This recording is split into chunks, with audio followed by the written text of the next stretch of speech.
사순절입니다. 여러분, 사순절 어떻게 보내고 있습니까? 제가 예수님과 더 가까이 가는 그런 시간들을 꼭 가지시라고 부탁을 드렸습니다. 그래서 우리가 하는 것이 성경 필사, 우리 로마서 쓰는 것도 같이 하고 있고요. 또 큐티 열심히 또 생명의 삶으로 보고 있고요. 또 기도하는 자리, 예배하는 자리 우리 한 번 더 참여합시다 해서 여러분들에게 함께 경건의 길을 걷기를 소망하고 있죠.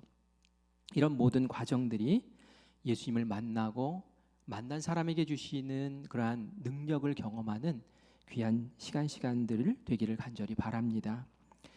근데 정말 우리가 성공해야 될 자리, 예수님과 친밀할 수 있는 그 자리가 예배의 자리예요. 예배. 성경을 쓰고 또 큐티도 하고 또 기도도 하고 전도도 하고 나눔도 갖고 하는 것도 다 중요하지만 다른 것들 하나하나 제외하더라도 하나 딱 마지막에 남을 수 있는 예수님과 만나는 자리, 그 자리는 바로 예배의 자리인 줄 믿습니다. 그래서 예배 자리에서 승리하셔야 돼요. 예배 자리가 성공적이어야 돼요.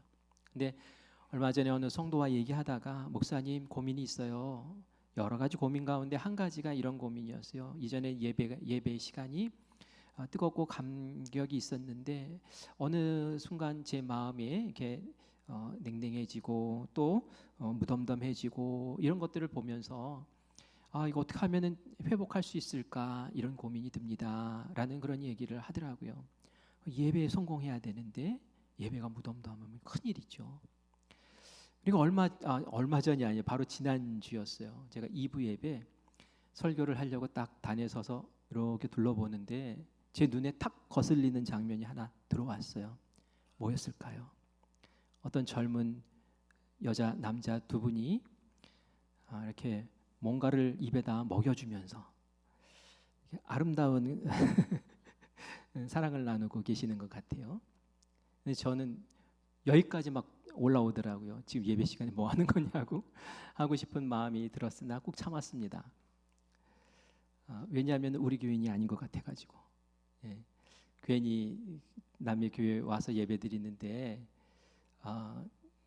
오자마자 막 야단치고 그러면 안 될 거 아니에요. 그리고 다 이렇게 예배 잘 드리고 계시는데 제가 찬물을 끼얹을 것 같아서 그냥 꾹 참고 제가 지난주 설교 초반에 이렇게 했던 것 같아요. 예배에 여러분 집중하세요. 예배에 집중합시다. 이런 말씀을 괜히 드린 게 아니에요. 그분들 좀 집중하라고 그렇게 말씀을 드렸어요. 그러면서 제 마음에 다음 주는 예배에 대해서 얘기하자. 예배를 얘기하자. 이런 마음이 들어서 오늘 예배에 대한 말씀을 준비를 했습니다. 사실 이 예배라는 것은 우리가 아주 기본적으로 딱 붙잡아야 될 거예요.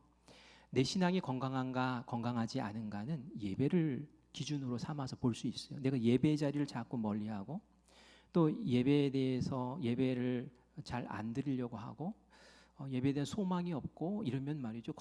신앙의 건강이 지금 좀 어려워진 거예요. 위태해진 거예요. 내가 예배가 기다려지고 예배 그 자리에 자꾸 가고 싶고 예배 그 시간이 기다려지고 더 먼저 가서 앉아 있고 싶고 그러면 말이죠. 예배를 사모하는 마음 건강한 그런 신앙인이라는 것이죠. 그래서 교회에서 리더를 뽑을 때도 가장 중요하게 보는 기준이 예배에 잘 참여하고 예배에서 은혜 받고 예배에서 이렇게 잘 세움받는 분인지를 눈여겨봅니다. 예배가 중심이기 때문에 그런 거죠. 그런데 이 예배를 성공적으로 잘 드리기 위해서는 여러 가지 요소가 필요해요. 이제 환경적인 요소도 필요해요, 그죠? 너무 춥거나 너무 덥거나 이러면은 예배 드리는 게 힘들어져요. 이 음향도 참 중요해요. 그래서 제 목소리 좋게 나가죠. 이게 막 그냥 모기 소리처럼 나가면 여러분들이 얼마나 짜증 나겠습니까? 집중도 안 될 거 아니에요? 이런 조건들도 참 중요하죠. 그리고 전하는 말씀의 메시지 그 내용도 참 중요해요, 그죠? 그래서 제가 설교자로서 은혜를 끼쳐야 되는데 하는 그런 부담을 가지고 늘 기도합니다. 그런데 정말 중요한 게 있어요. 정말 중요한 게 뭐냐면 예배자의 마음이에요. 예배자의 태도가 정말 중요해요. 예배를 여러분들이 잘 생각하셔야 돼요. 예배는 극장에서 영화 보는 것과는 전혀 다릅니다. 극장에서 영화 보는 것은 내가 즐기기 위해서 가는 거예요. 내가 중심이에요. 그래서 그곳에 가서 안락한 의자에 앉아 다리 꼬고 또 기대서 영화를 볼 수 있죠. 보고 싶으면 보고 보기 싫으면 눈 감고 도무지 못 보겠다 하면 일어서 나갈 수도 있어요. 그죠? 그리고 이 예배 영화 보는 중에는 팝콘도 먹고 이제 콜라도 마시고 친구들과 노닥노닥 이야기도 하고 그런단 말이에요. 왜 그럴 수 있죠? 내가 즐기기 위해서 간 공간이고 그 시간이기 때문에 그래요. 나 중심적인 자리이기 때문에 그래요. 그러나 예배는 전혀 다릅니다. 예배는 하나님 중심의 자리예요. 하나님을 기쁘시게 하기 위한 자리예요. 하나님을 즐겁게 하기 위한 자리예요. 여러분들이 오늘 이 시간 이 자리에 나와서 예배 드리는 것은 하나님께서 나에게 예배 받기를 원하신다라는 그 마음, 그 뜻 때문에 이곳에 예배 드리러 나온 것이라는 것을 반드시 아셔야 돼요. 우리 이사야서 43장 21절 말씀을 같이 읽겠습니다. 이 백성은 내가 나를 위하여 지었나니 나를 찬송하게 하려 함이니라. 아멘. 하나님이 이스라엘 백성들을 지으신 이유, 하나님이 세상에 사람들을 지으신 이유는 하나님이 자신을 위해서 지으셨다고 얘기해요. 그리고 그 지음 받은 사람을 통해서 찬송받기 위해서, 영광 받기 위해서, 예배 받기 위해서 그렇게 지으셨다는 거예요. 우리 창조의 목적이 바로 그것이기 때문에 이 예배의 중심은 내가 아니라 바로 하나님이구나라는 것을 분명히 마음 중심에 세우셔야 될 줄 믿습니다. 하나님이 이스라엘 백성들에게 주신 법이 613가지나 된대요. 많은 율법들이 있대요. 그런데 우리는 10가지, 10계명은 알고 있죠. 하나님이 백성들에게 이건 반드시 지켜야 돼 하면서 주신 10계명 가운데 1계명부터 4계명까지는 하나님과 사람 사이의 관계에서 꼭 지켜야 될 법이다라고 주신 거예요. 그런데 이 10계명, 1계명에서 4계명까지를 들여다보면 예배 잘 드리라는 거구나라는 것을 알게 됩니다. 우리 한번 확인해 볼게요. 우리 1계명 같이 읽어보겠습니다. 너는 나 외에는 다른 신들을 내게 두지 말라. 아멘. 이게 무슨 뜻이에요? 예배의 대상자는 하나님밖에 없다. 하나님만 예배해야 돼라는 것을 알려주고 있죠. 2계명도 읽어보겠습니다. 너를 위하여 새긴 우상을 만들지 말고 그것들에게 절하지 말며 섬기지 말라. 예배드리는 것은 절하고 섬기며 경배하는 거예요. 그런데 우상에게는 하지 마. 우상이 절대 안 돼. 나에게만 해. 라고 예배 방법을 알려주시죠. 제3계명도 같이 읽겠습니다. 너는 내 하나님 여호와의 이름을 망령되이 일컫지 말라. 아멘. 망령되이 일컫는 게 뭐예요? 우습게 여기는 거예요. 경홀히 여기는 거예요. 가볍게 대하는 거예요. 하나님 그렇게 가볍게 대하면 안 된다는 거예요. 우리가 예배드리는 이 자리에 하나님을 경외하는 마음으로 자세를 바르게 하고 마음가짐을 바르게 하고 하나님께 집중하는 것, 그것이 중요하죠. 하나님을 존경하고 경외하는 마음으로 예배드려야 돼. 예배자의 태도를 지금 얘기하고 있죠. 마지막으로 4계명도 한번 볼까요? 안식일을 기억하여 거룩히 지키라. 아멘. 예배의 날을 지정해 주셨어요. 안식일이라고 딱 찍어서 얘기를 하십니다. 그러면서 이날 꼭 예배해라 라고 말씀하세요. 하나님이 정하신 이 날은 노동하는 날이 아니다. 멈춰라. 그리고 성실히 예배해라. 구별해라 라고 그렇게 말씀하고 있는 것이죠. 이런 것들을 우리가 살펴보면서 정말 하나님은 예배에 굉장히 관심이 있고 예배 받기를 원하시고 예배에 뜨거운 마음이 있으신 분이시구나. 그리고 그런 예배자를 찾으시는구나 라는 것을 우리가 다시 한번 확인하게 됩니다. 제가 여러분들에게 오늘 이제 2가지를 말씀드릴 거예요. 첫 번째는 성공적인 예배를 드리려면, 예배에 성공하려면 예배자의 마음이 준비되어야 된다. 그런데 그 마음은 갈망하는 마음, 이 마음이 있어야 이 예배에서 성공적인 하나님과의 만남이 이루어집니다라는 거예요. 요한복음 4장 24절 말씀을 같이 읽겠습니다.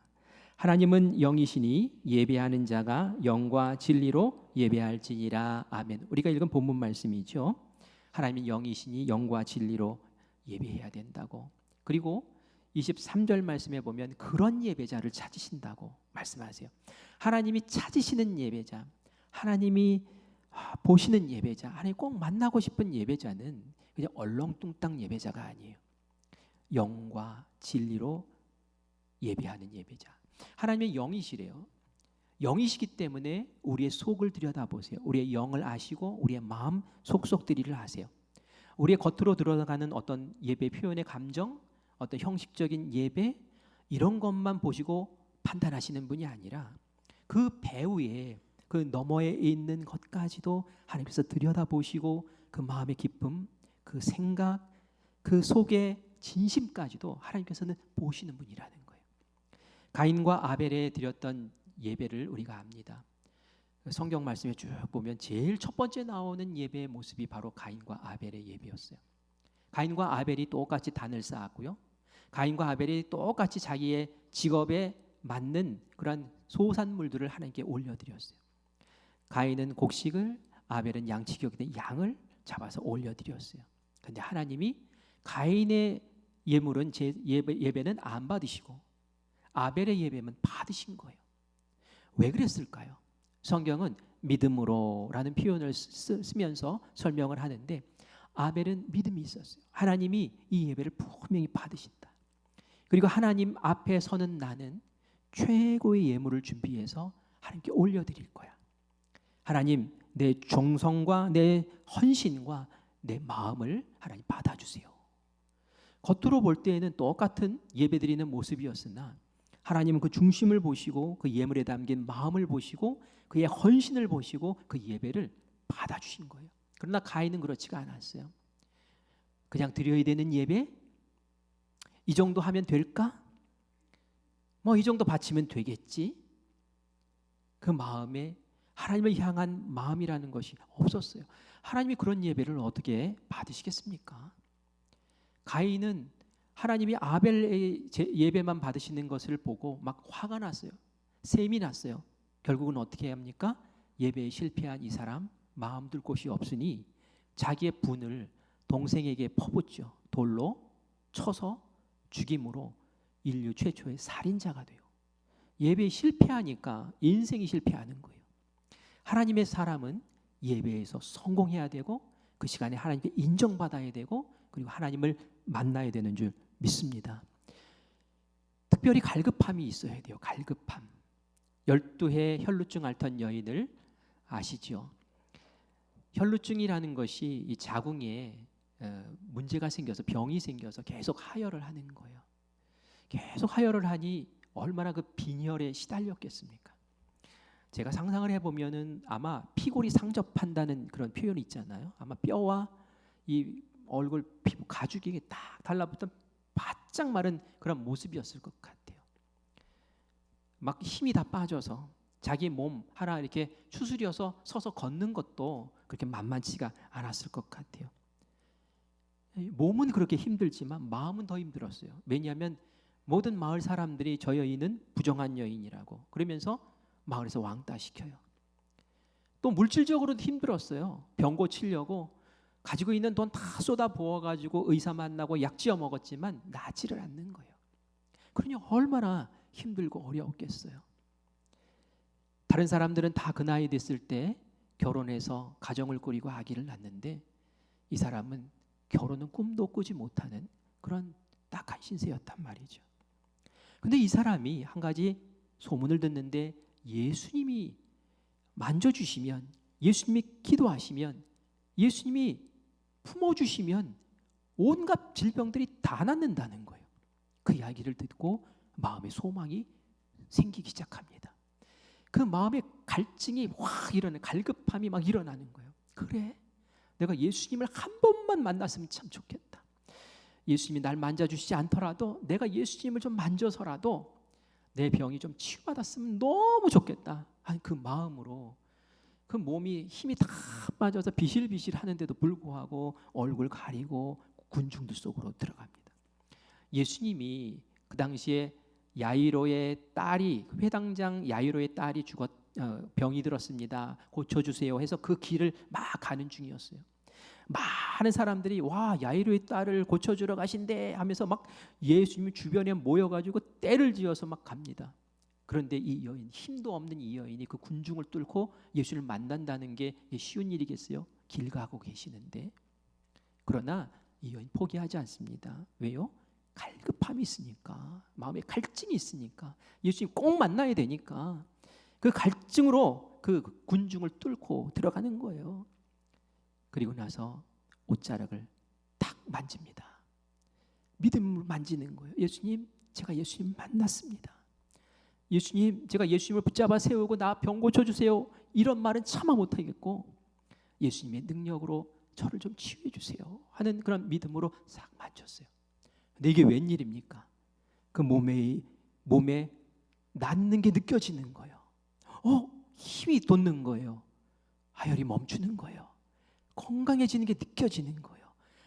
내가 고쳐지나 하는 그 순간에 예수님이 딱 발걸음을 멈추시고 누가 내 옷 건드렸냐고, 누가 나 건드렸냐고 하면서 찾으시는 거예요. 이 여인이 자초지종을 얘기합니다. 그러자 예수님이 야단치실 줄 알고 겁먹었는데 그게 아니었어요. 이 여인이 얼마나 믿음이 크냐, 내가 이렇게 큰 믿음 보지 못해, 믿음대로 된 것이다 라고 하면서 막 칭찬을 막 해주세요. 예수님 주변에 얼마나 많은 사람들이, 문제 있는 사람들이 예수님 쫓아다녔겠어요. 예수님의 옷깃을 스친 사람들이 그 얼마나 많았겠습니까? 군중들이 얼마나 많았겠습니까? 그런데 그 시간 그때에 예수님을 만나서 능력을 받고 치유함 받은 사람은 누구였습니까? 이 여인 한 사람이었어요. 왜 이 여인은 치유받았습니까?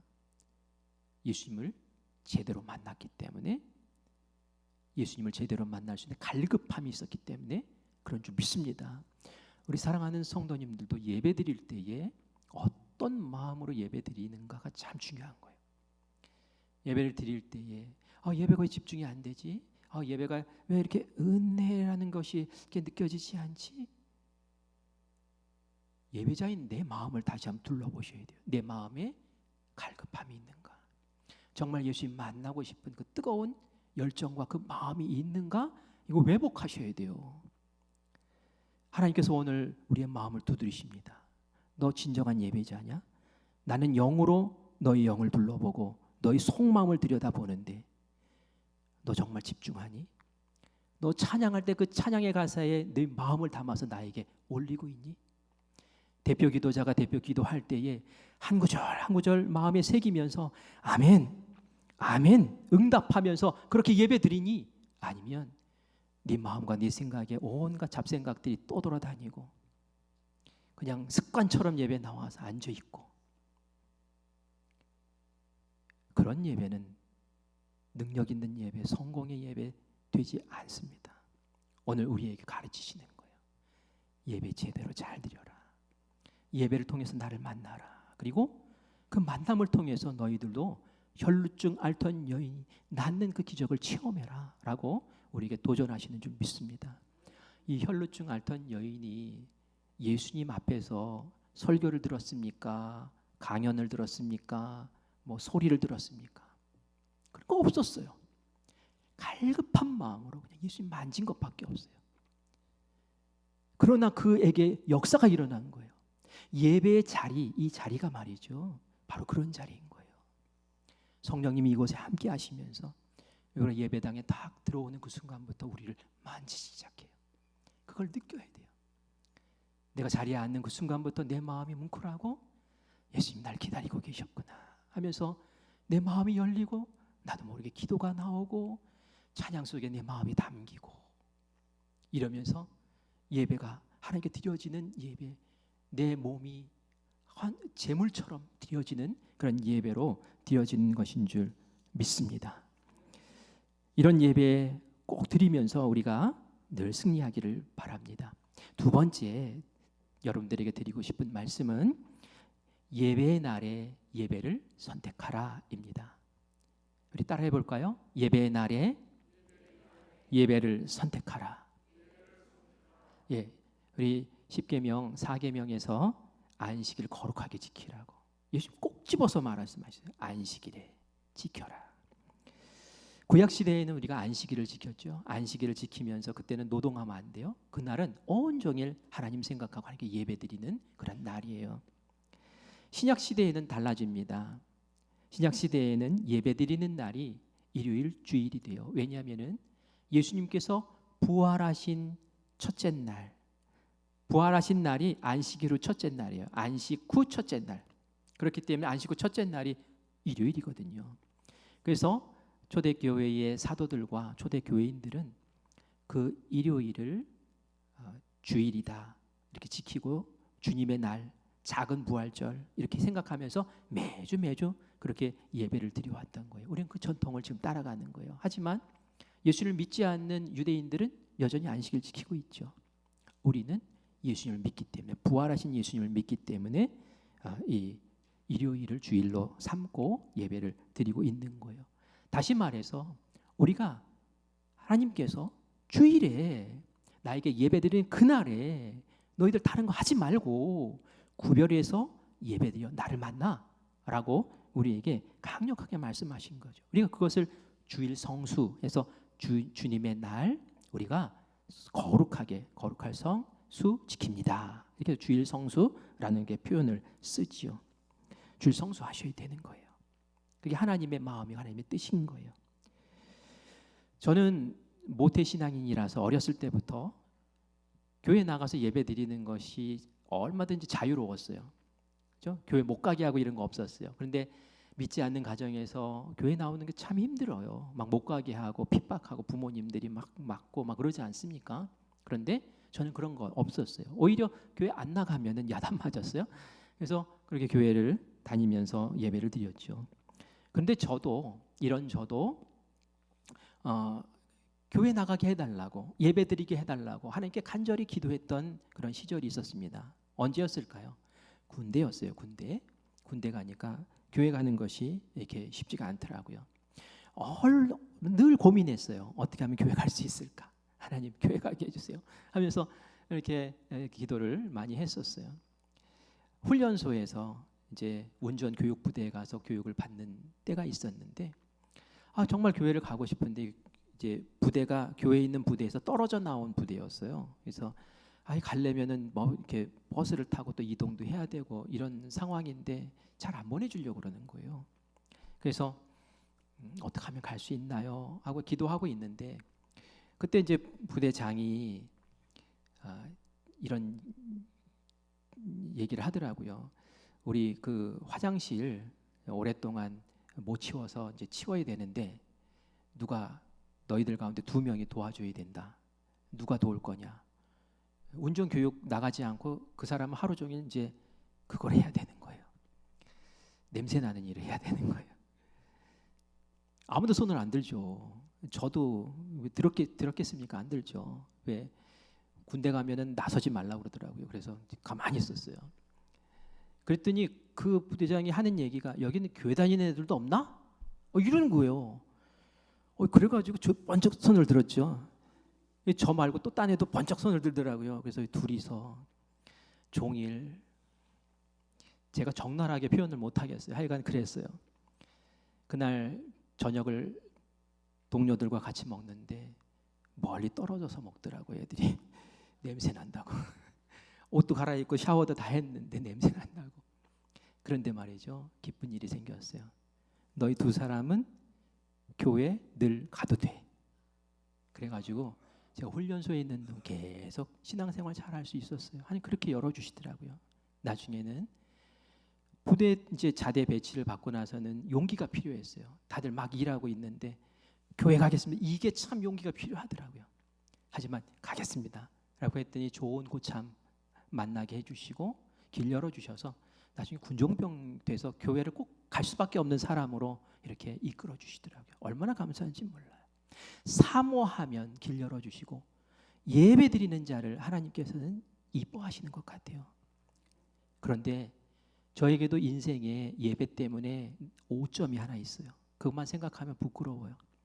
군대를 마치고 이제 복학하고 그리고 어학연수를 좀 갔었어요. 마치고 나서 같은 반 친구들끼리 같이 우리 종강했으니 놀러 가자. 놀러 간 날이 토요일 일요일 이렇게 해서 갔어요. 딱 걸리는 게 있더라고요. 제가 그때 한인교회를 다녔기 때문에 또 맡은 일이 있었기 때문에 걸리네 이런 생각이 드는 거예요. 그러나 이제 교회 허락을 받고 갔어요. 갈 때는 그런 마음이 있었어요.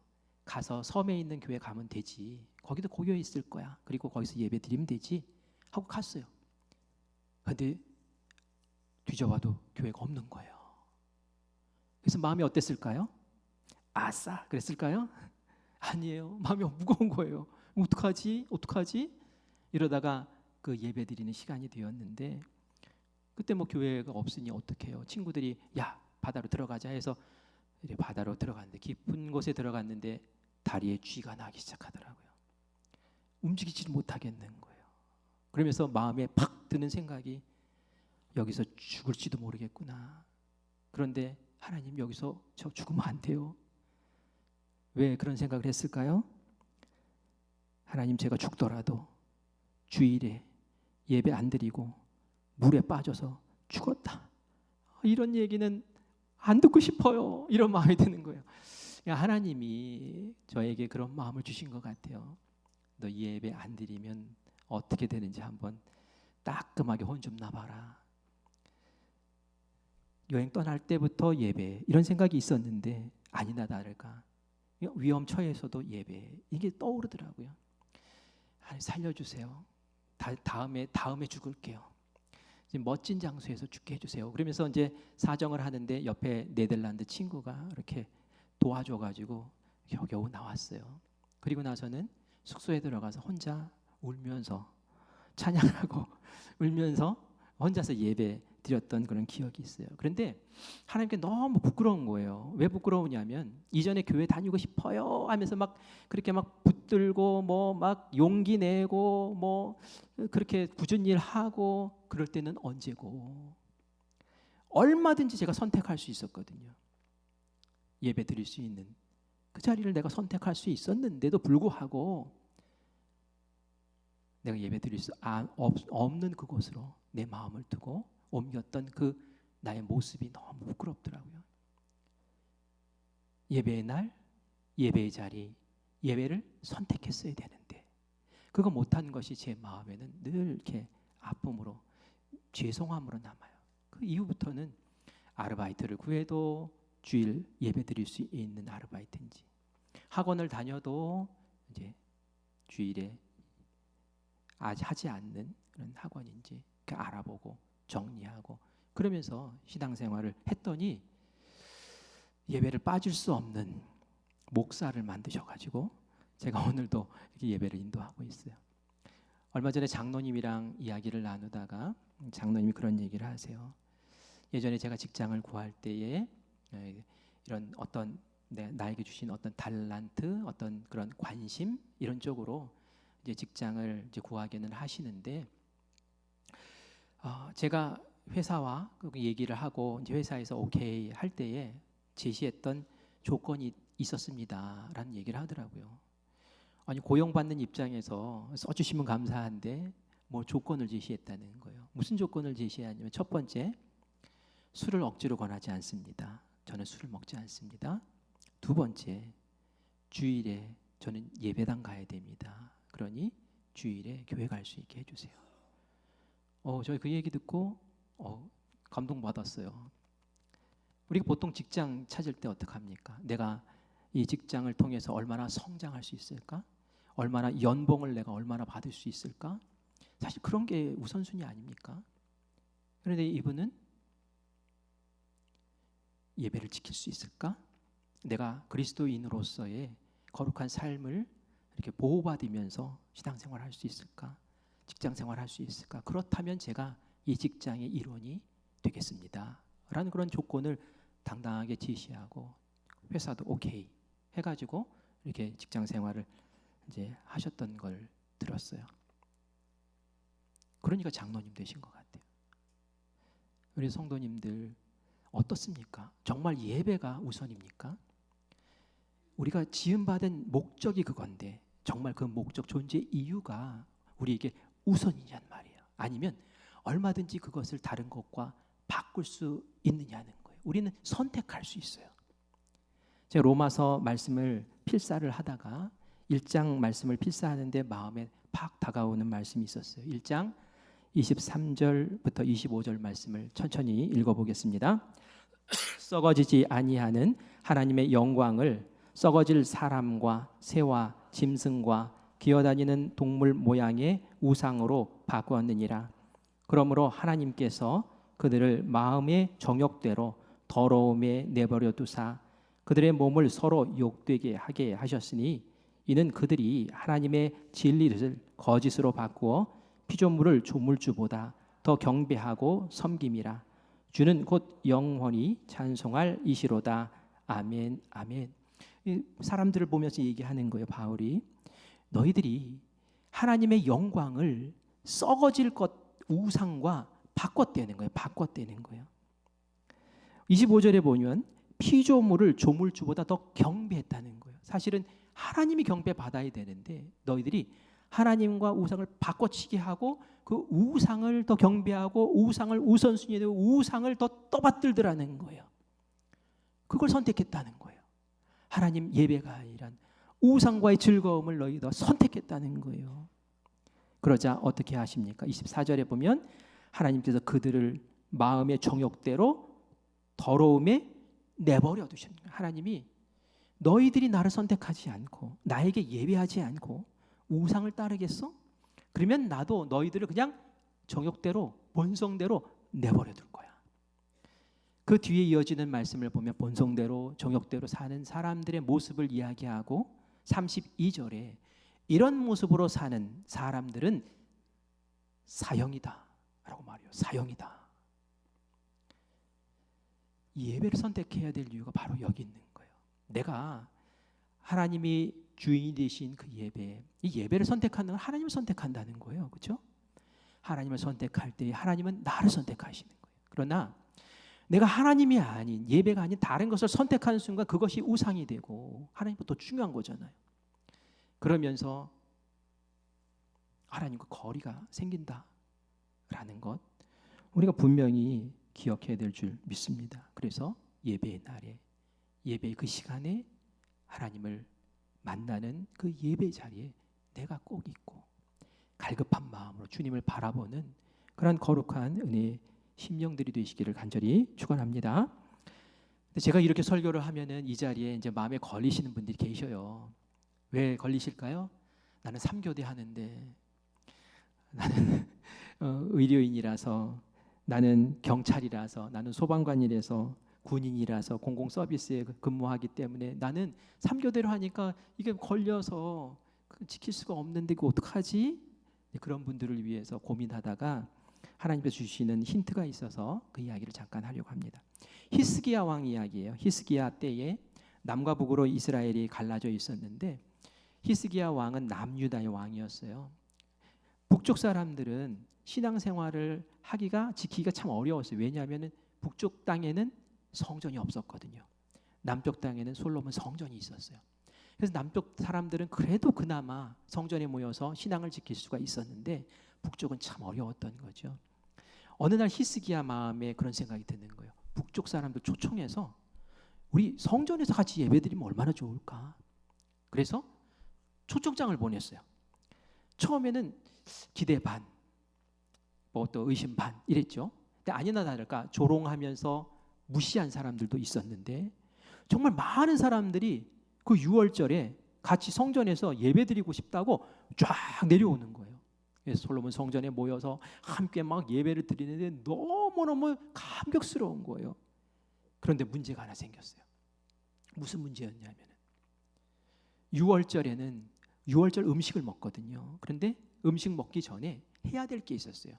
옷을 정결하게 깨끗하게 하고 몸도 깨끗하게 씻어 정결하게 만든 상태에서 6월절 음식을 먹어야 되는데 이 북쪽에서 내려오신 분들이 그걸 모르는 거예요. 그렇게 안 해봤으니까. 그러니까 그냥 그 더러워진 옷에 더러워진 몸으로 그냥 막 먹은 거죠. 배부터 고프겠다 막 먹은 거예요. 이거 하나님 앞에서 죄거든요. 그래서 히스기야 왕이 고민을 하면서 하나님께 기도합니다. 하나님 아시잖아요. 이들이 율법을 알지 못해서 피치 못할 사정 때문에 이렇게 된 거잖아요. 그래도 하나님은 그 중심을 아시잖아요. 하나님, 저희들이 하나님을 사랑합니다. 그러니 유월절 정결 예를 지키지 못한 것에 대해서 하나님 용서해 주세요. 이렇게 기도할 때 하나님이 어떻게 하셨을까요? 안돼 하셨을까요? 용서하마 하셨을까요? 용서하마 이렇게 하신 거예요. 저는 이 말씀을 보면서 그런 생각이 들어요. 우리가 상황과 여건 때문에 피치 못할 상황과 여건이에요. 때문에 그 시간 그 자리에서 예배드리지 못할 때에 그 마음의 중심이 여전히 하나님께 가 있고 갈급한 마음으로 하나님을 바라보고 그 시간에 잠시라도 기도하고 또 유튜브라도 볼 수 있다면 그 시간에 열어서 유튜브를 보고 하면서 우리가 하나님께 그 마음을 드린다면 하나님께서는 분명히 그 마음도 그 예배도 받아주실 줄 믿습니다. 그러나 제가 면죄부를 드리려고 이렇게 하는 거 아니에요. 너무 쉽게 그걸 쓰지 말라는 거예요. 최선의 선택인가라는 걸 여러분들이 보시라는 거예요. 분명히 나는 선택의 주체잖아요. 내가 이걸 선택할 수 있고 저걸 선택할 수 있단 말이에요. 모세가 신명기 말씀에서 이스라엘 백성들에게 이야기하는 것이 있습니다. 우리 같이 읽겠습니다. 30장 19절에서 20절 말씀 같이 읽습니다. 내가 오늘 하늘과 땅을 불러 너희에게 증거를 삼노라. 내가 생명과 사망과 복과 저주를 내 앞에 두었은즉 너와 네 자손이 살기 위하여 생명을 택하고 네 하나님 여호와를 사랑하고 그 말씀을 청종하며 또 그를 의지하라. 그는 네 생명이시요 네 장수이시니 여호와께서 네 조상 아브라함과 이삭과 야곱에게 주리라고 맹세하신 땅에 네가 거주하리라. 아멘. 신명기 말씀이 이스라엘 백성들이 이제 가나안 땅에 막 들어가기 전에 모세는 못 들어가거든요. 모세가 못 들어가니까 그 광야 시대에 광야에서 태어난 그 후손들에게 말씀을 잘 정리해서 알려주고 그들을 이제 말씀 붙잡고 들어가라고 그렇게 기록한 것이 신명기예요. 그런데 그 마지막 결론 부분에 이 말씀이 있는 거예요. 이 말씀의 내용은 뭡니까? 너희들 앞에 생명의 법, 복 받는 길이 있고 사망의 길, 이 저주받는 길이 있어. 그런데 너희들이 이 둘 가운데 선택을 해야 돼. 나는 이미 그것을 다 알려줬어. 너희들에게 다 알려줬어. 너희들은 이제 선택을 한 최선의 선택을 너희들이 하면 되는 거예요. 너희들이 하나님을 사랑하고 하나님 말씀에 순종하고 그렇다면 하나님의 그 것을 선택하라는 거예요. 그러면 그것이 생명의 길이고 그렇지 않으면 너희들은 이제 저주의 길, 망하는 길이 된다는 거죠. 정말 우리에게는 선택의 권세가 있습니다. 에덴 동산에서도 아담과 하와가 선택할 수 있었어요. 선악과를 먹든지 안 먹든지 순종하든지 안 순종하든지. 순종하면 에덴 동산에 계속 살았을 거예요. 순종하지 않으니까 세상에서 죽음의 길을 걷잖아요. 가데스 바네아에서 가나안 땅에 들어갈 수 있느냐 아니면 광야로 가느냐 두 가지 선택이 있었어요. 이스라엘 백성들은 못 가겠다 이러는 바람에 광야를 헤매다가 다 광야에서 죽었어요. 들어갑시다 라고 하면서 그거 선택했으면은 가나안 땅에 진즉 들어갈 수 있었을 텐데 우리에게 늘 선택의 기회가 있습니다.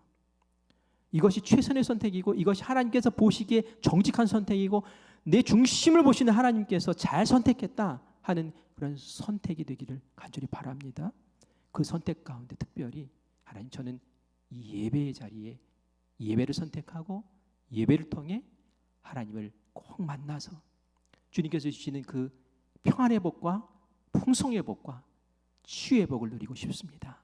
그 생명의 길을 걷고 싶습니다 하시는 분들은 예배 승리자가 되실 줄 믿습니다. 오늘 이 두 가지 말씀을 마음 가운데 새기시고 우리 사순절을 보내면서 예수님 뜨겁게 만나시기를 바라요. 예수님 붙잡으세요. 말씀하십니다. 기도를 들으십니다. 여러분들을 품어주십니다. 예배에서 승리하는 우리 성도님 되시기를 간절히 축원합니다.